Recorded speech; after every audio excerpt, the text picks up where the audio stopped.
Happy Friday, AP Bio. Today we are going to start digging into some of the information for Unit 3. And we're going to start by talking about nutrient cycles, specifically a little bit through the lens of plants. We're going to get to that a little bit later. After a brief review here at the beginning, you're actually going to be reading some articles and doing some group discussion. Even if you're at home, you're going to be doing some online group discussion about how some of these nutrients relate to plants and some special features of those relationships. You should already, if you are a distance learner, you already have a printout of the Unit 3 notes. If you are a House A student, I apologize, I forgot to give those to you on Tuesday, but you will get a printout of these notes when you come back to class next week. So don't feel like you have to write all of this down, just jot down any additional things that you would like to add to these slides because you will have these printed out. So let's get started. We're talking in this unit about the chemistry of life.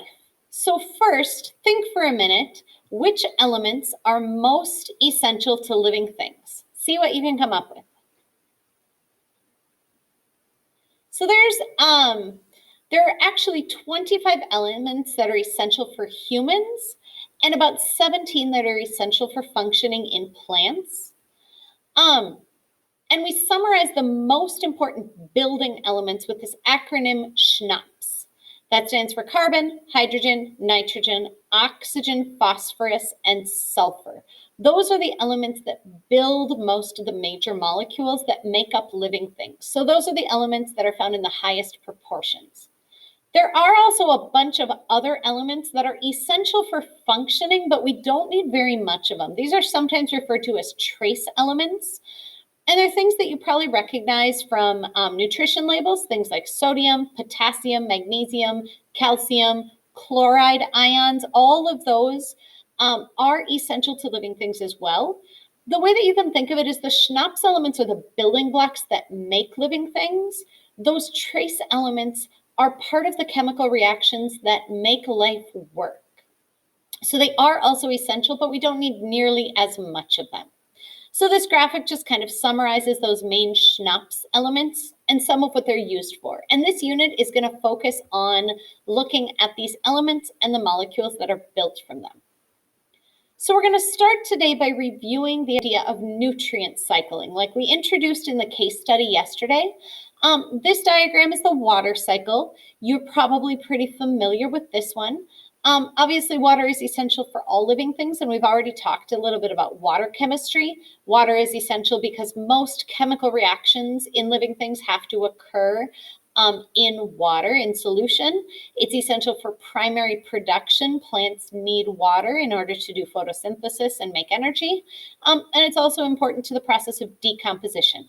This diagram is mostly blank. You can go ahead and fill in any vocabulary that you remember about the water cycle on this one. There are three other nutrients that we talk a lot about. All elements are recycled. Remember, matter is never used up within an ecosystem. It just changes from one chemical form to the next, but it doesn't disappear. So this diagram shows the carbon cycle. Carbon forms the basis of all of the major groups of organic molecules that we'll talk about later in this unit. You probably remember studying carbs, lipids, proteins, and nucleic acids in general biology, and we're going to get back to that later in this unit. Carbon fixation is the process of making carbon useful for living things. So if you think about the carbon dioxide in the atmosphere, when it is brought into plants through photosynthesis or any other photosynthetic organisms, that process of photosynthesis involves carbon fixation, which puts that element of carbon into glucose or other types of organic molecules like that. And that then, of course, moves up the food chain. It can enter the soil through decomposition. It can turn into a fossil fuel and be released back to the atmosphere that way. Carbon is also released through the process of cellular respiration, which is what we do when we breathe in oxygen. We breathe out carbon dioxide, and we use that to make energy in our cells. Plants also do cellular respiration, and so those both release it back to the atmosphere, as well as any kind of burning of anything, deforestation, as well as burning fossil fuels. The nitrogen cycle looks a little more complicated. We're going to highlight just a couple important parts here. Nitrogen is part of amino acids that make proteins, and it's also part of nucleic acids. This is often the nutrient that limits ecosystems. It's the one that's in shortest supply. And so the amount of nitrogen is often what determines how many plants can grow in a certain ecosystem. A lot of nitrogen is found in the atmosphere. But the thing is, the only types of organisms that can use atmospheric nitrogen directly are certain types of bacteria. So you can see right here and right here, these little red things represent bacteria. And they take that nitrogen out of the atmosphere and they do a chemical process called nitrogen fixation. Again, that fixation word means making it into a form that's usable by other living things. In this case, it turns it into ammonium, which is one form of nitrogen. It's NH4. There are different types of bacteria that then convert that nitrogen further into nitrites or nitrates. All three of these are types of nitrogen found in the soil. And those chemical conversions happen by different species of bacteria.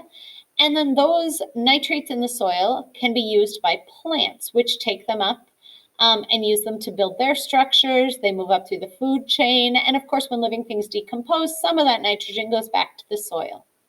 The only way that the nitrogen in the soil can go back to the atmosphere, again, is through another type of bacteria that do a process called denitrification that turns it back into atmospheric nitrogen and kind of completes that cycle. The third element is phosphorus. This is probably the simplest cycle. Phosphorus is a major component of nucleic acids.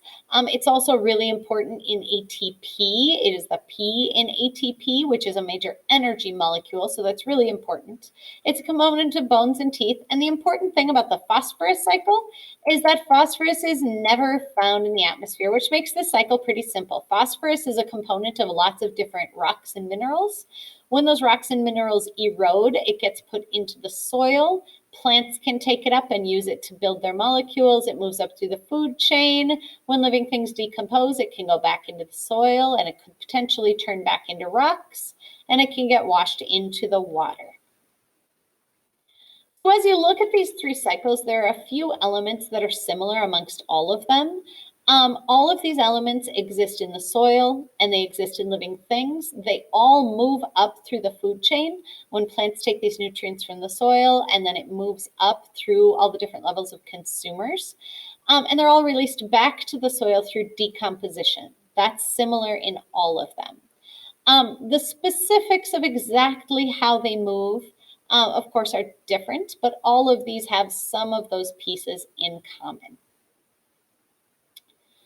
Now we're going to look at a couple of specific aspects of these nutrient cycles that relate to plants. And so we're going to be doing an article jigsaw activity today.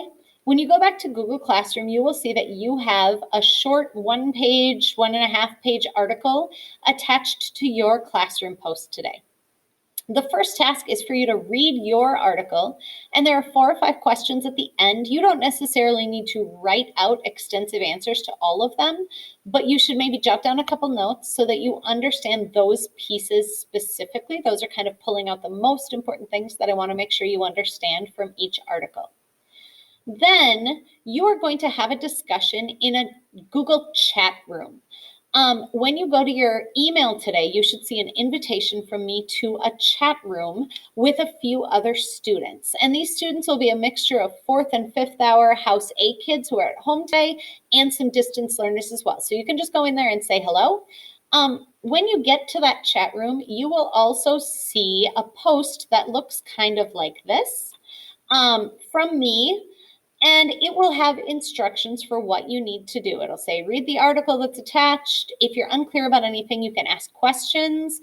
And then it tells you what you need to type. And you're going to type your information right in this box that says reply.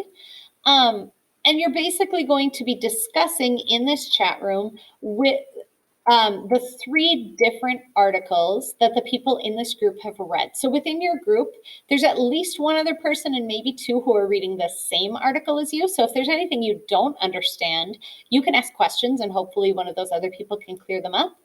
But there are also people in this group who read different articles than you.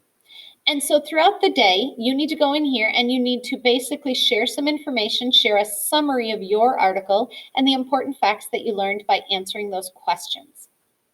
Keep in mind, if you do your biology work right away early in the morning, if you're a morning person, you might want to come in here, type in your information, but then don't forget to come back here later in the day, because as you read through this chat discussion, you will need to be adding some notes on the next 3 slides here. And those of you that don't have the notes yet, I apologize. You can wait and do this later if you want, or just write down some of these notes